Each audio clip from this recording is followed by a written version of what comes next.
Ils se sont perdus dans les couloirs du temps. Ces légionnaires romains ont débarqué dans le Morvan le week-end dernier et depuis, impossible pour eux de retourner dans leur époque. Engagez-vous, qui disait. Virez du pays. Bon, vous l'aurez compris, ces 6 légionnaires sont en fait bien de notre époque.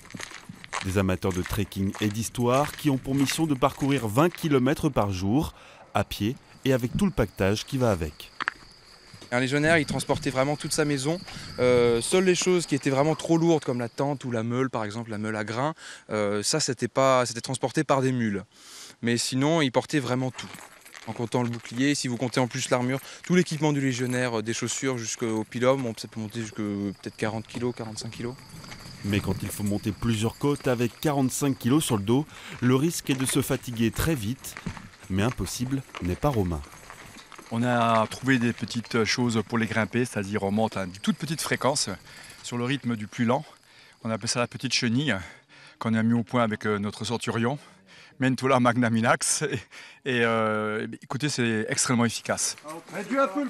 En reproduisant le plus fidèlement possible les marches des légionnaires, ces volontaires permettront aux chercheurs de mieux cerner certains aspects de l'histoire, mais aussi du corps humain.